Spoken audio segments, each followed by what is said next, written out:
The cafeteria went silent. Not because someone important walked in, but because someone important got pushed down. Sarah's tray clattered to the floor, lasagna splattering across her sneakers as laughter erupted from the table near the window. She stood there frozen, her long dark hair covering part of her face, hiding the sudden burn of humiliation rising in her cheeks. Emma, the self-proclaimed queen of Hillridge High, had done it again. That's what happens when rats try to sit with lions, Emma sneered, flipping her flawless blonde ponytail. Sarah looked down, took a deep breath, and silently picked up her tray.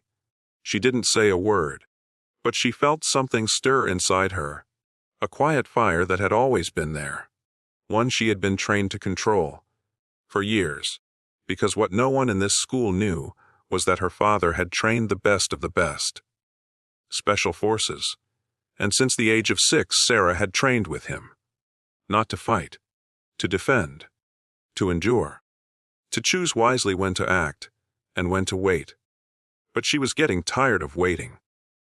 It wasn't always like this. Before they moved to this town, Sarah had friends.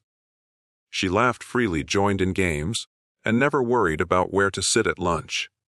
But after her father retired from military service, they relocated for a quieter life. New school, new people, and Emma. Emma had a radar for anyone different. Sarah didn't wear the latest brands or post selfies at football games. She read books, she sat quietly, she minded her own business. And to people like Emma, that made her a target. For weeks, Sarah kept her head down. She told herself it didn't matter. She repeated her dad's words like a mantra. Control is power, kid. Real strength isn't loud. It's calm, silent, steady. But words didn't keep the mean notes out of her locker. They didn't stop the whispers behind her back. And they certainly didn't keep her from crying in the girls' bathroom during gym class. The final straw came one Friday afternoon. It was supposed to be a fun day. Field events, no classes, music on the speakers. Everyone was outside enjoying the sunshine. Sarah had volunteered to help the teachers set up the tents, eager to keep busy and stay out of the social mess. She didn't see it coming. As she was walking back to the main building, Emma and her 2 sidekicks cornered her behind the gym. "You know," Emma said, circling her like a lioness, "I always wondered why you never fight back. Maybe you're just too scared. Or maybe," she smiled wickedly, "you're just weak." Sarah didn't flinch. She didn't move. Her hands stayed at her sides, just as her father taught her. She scanned them calmly. 3 girls, too close, too smug, too sure of themselves. "What's the matter?" Emma mocked. "Gonna cry again." That's when it happened. Emma shoved her, not playfully, not lightly, hard. Sarah's back hit the wall, but she didn't fall. She straightened, slow and controlled. Her eyes met Emma's. And in that moment, something changed. She stepped forward. Her voice was quiet. "You don't want to do this?" Emma laughed. "Oh yeah. What are you gonna do? Read me a book." But Sarah didn't move to attack. She didn't scream. Instead, she raised her hands slowly and blocked Emma's next push, smooth, fluid, without effort. Emma staggered backward, caught off guard.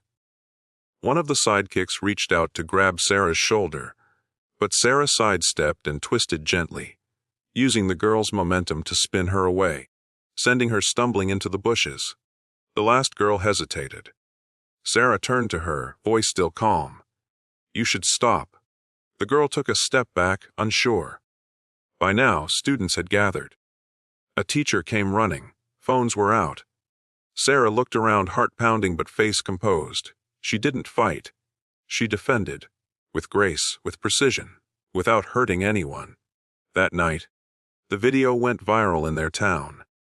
The headline on the student forum read, "Shy girl channels ninja moves. Turns tables on bullies." But what the world saw as sudden bravery was something that had been building for years. Emma was suspended. The school launched an anti-bullying campaign, but more importantly, something shifted in the student body. Sarah was no longer invisible. She wasn't idolized or turned into a celebrity, but people saw her and respected her, not because she was violent, but because she stood her ground with dignity. A few days later, a quiet knock came at Sarah's house. It was Emma. She looked like she hadn't slept. Her voice was soft. "I just wanted to say, I didn't know. About your dad. About you, I was wrong." Sarah listened, then nodded. "You didn't have to know," she said. "You just had to be kind." Emma swallowed hard, eyes glassy. "I'm sorry." Sarah nodded again, and she meant it. Weeks passed. Sarah still sat at her usual spot in the cafeteria.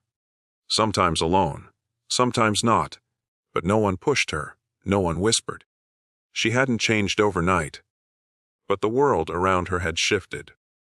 Because strength isn't about breaking others. It's about refusing to be broken. Her father once told her, "One day, your silence will speak louder than any shout." That day had come, and she'd made them listen.